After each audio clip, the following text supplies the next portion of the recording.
মধ্যপ্রাচ্যের যুদ্ধ পরিস্থিতিতে জ্বালানি সংকটের শঙ্কায় আজও রাজধানীর প্রায় সব ফিলিং স্টেশনে যানবাহনের দীর্ঘ লাইন। সরকারের নির্দেশনা অনুযায়ী রেশনিং পদ্ধতি দেয়া হচ্ছে জ্বালানি তেল, তবে কৃত্রিম সংকট তৈরির অভিযোগ করছেন গ্রাহকেরা। অন্যদিকে সরবরাহ ঘাটতি নেই এমন দাবি সংশ্লিষ্টদের। আদিত্য মামুনের রিপোর্ট। শিয়া বাটার ও ভিটামিন সমৃদ্ধ লিলি বিউটি সোপ, তারুণ্যময় উজ্জ্বল ত্বকের জন্য। অফিস ধরতে হবে, আমি বুঝতে পারতেছি তেল নিতে পারবো না, অফিসে যাবো। আমাদের সরকারও দায়ী না, আমরা কেউ দায়ী না, এটা যেন সম্পূর্ণ দায়ী আমেরিকা। জ্বালানি তেল নিয়ে অরাজক পরিস্থিতির পঞ্চম দিনেও দীর্ঘ থেকে দীর্ঘতর হচ্ছে যানবাহনের সারি। ফিলিং স্টেশনগুলোতে এখন বাড়তি চাপ আগের তুলনায় কয়েক গুণ।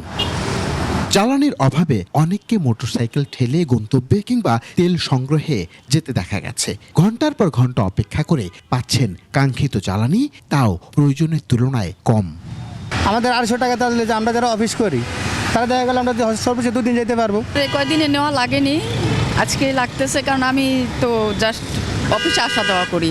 গাড়ি আমাদের কম চলে তো এতদিন চলছে, এখন আমরা একবার শেষ পর্যায়ে তেলটা আবার নিতে আসছি। আসলে আমরাই আতঙ্ক তৈরি করে আমরাই বিপদে পড়ছি আর কিছুই না। বিপিসির তথ্য বলছে দেশে প্রতিদিন জ্বালানির চাহিদা 1100 টন আর মজুদ আছে 3.5 লাখ টন জ্বালানি, যা দিয়ে অন্তত 1 মাস চলতে পারবে দেশ। অনেকেই অভিযোগ করছেন কৃত্রিম সংকটের। মজুদ ও সরবরাহ চেইন স্বাভাবিক রাখার দাবিও আছে।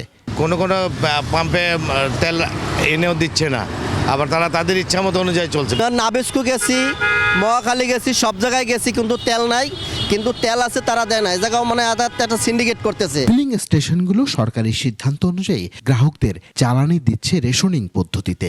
গভর্নমেন্ট যেই কোটাটা করে দিছে 2 লিটার, 10 লিটার, 20 থেকে 25 লিটার, মানে মাইক্রো বাসে 20 থেকে 25 লিটার, আমরা ওই কোটা সিস্টেমেই তেল দিতেছি। কিছুটা কমছে বলা যায় কনজামশন আর কি, কারণ ওই 10 লিটার করে নেয়, আমাদের এখানে তো প্রতিষ্ঠানগুলোও নেয়, ওই জন্য যে কনজামশন কমছে। কেউ কেউ বাড়তি মজুত করায় স্টেশনগুলোতে চাপ আছে, তবে সরবরাহে নেই জটিলতা। যুদ্ধকালীন পরিস্থিতির কারণে বাংলাদেশে বর্তমানে জ্বালানির যে সংকট, তাকে অন্যতম প্রধান কারণ হিসেবে মনে করছেন যুদ্ধের এই দামামা। তবে বাংলাদেশে কৃত্রিম সংকটও তৈরি করা হচ্ছে বলে কেউ কেউ অভিযোগ করছেন। তবে সবার আগে ব্যবহারকারীরা বলছেন যেন এই যুদ্ধের অবসান হয়, তাহলেই নিভে যাবে সকল আগুন। আদিত্য মামুন, 21 টেলিভিশন, ঢাকা।